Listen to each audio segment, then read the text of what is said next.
बिस्मिल्लाहिर्रहमानिर्रहीम। अस्सलाम वालेकुम स्टूडेंट्स। आज हम क्वेश्चन नंबर 16 का बी पार्ट करते हैं सॉल्व। तो बी पार्ट में देखें, स्टेटमेंट है बी पार्ट की, from the following data find the missing frequency when mean is 15.38। तो डाटा दिया हुआ है मिड वैल्यूज़ और number of students. Mid values में 10, 12, 14, 16, 18, 20 और number of students 3, 7, question mark 28, 5। तो ये जो क्वेश्चन मार्क है नंबर ऑफ़ स्टूडेंट्स में, ये क्वेश्चन मार्क यहाँ पे जो है नंबर ऑफ़ स्टूडेंट्स की वैल्यू हमने फाइंड करनी है।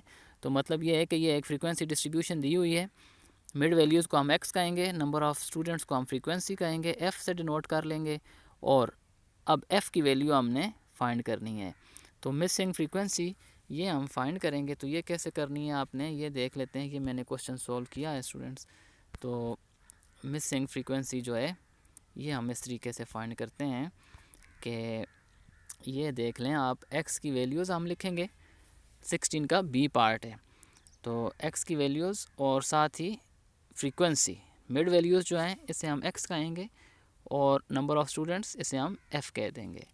तो x के नीचे x की वैल्यूज़ लिखी 10, 12, 14, 16, 18, 20 और नंबर ऑफ़ स्टूडेंट्स या फ्रीक्वेंसी के नीचे वैल्यूज़ लिख दी 3, 7 और ये f लिख दिया। जो मिसिंग फ्रीक्वेंसी है उसकी जगह हमने f लिख दिया और 20 और 8 एंड 5। तो अब जो है एक्स बार की वैल्यू हमें दी हुई है क्योंकि, तो एक्स बार की मदद से हमने ये फ्रीक्वेंसी फाइंड कर लेनी है। तो एक्स बार का फार्मूला होता है ग्रुप डाटा से, क्योंकि ये ग्रुप डाटा है, फ्रीक्वेंसी डिस्ट्रीब्यूशन है। तो x bar equal to summation f x divided by summation f, ये मैंने फार्मूला लिख लिया।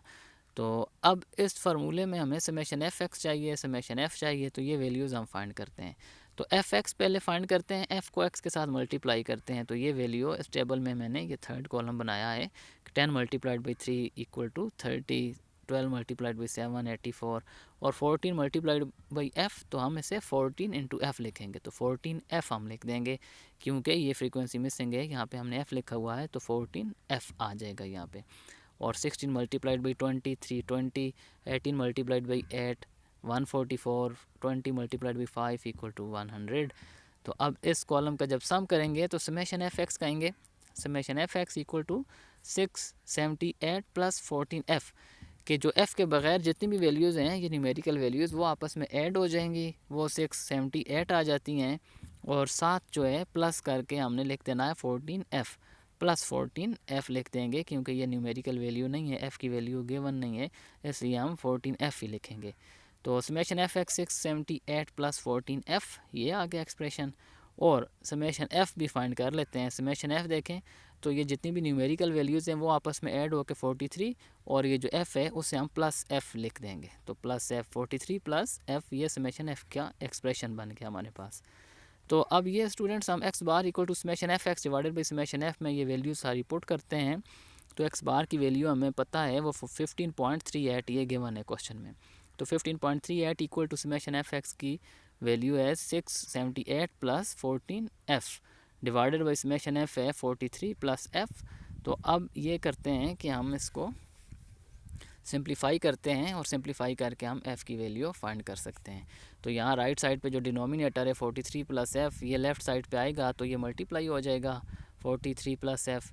तो 15.38 multiplied by 43 plus f equal to 678 plus 14 और फिर मज़ीद इसको जो है हम मल्टीप्लाई करते हैं 15.38 को 43 प्लस एफ़ से। तो 661.34 प्लस 15.38 इंटू एफ़, ये हम लिख सकते हैं इक्वल टू राइट साइड तो एज इट इज़ 678 प्लस 14 अब एफ़ वाली जो टर्म्स है हम एक साइड पे ले देते हैं क्योंकि ये लेफ़्ट साइड पे 15.38 था, राइट साइड पे जो 14 है इसे हम लेफ़्ट साइड पे लेके आते हैं तो -14 हो जाएगा। और बाकी जो वैल्यूज़ हैं जो कांस्टेंट वैल्यूज़ हैं वो हम ले जाते हैं राइट साइड पे। 678 ऑलरेडी जो राइट साइड पे था तो हम 678 माइनस हो जाएगा 661.34।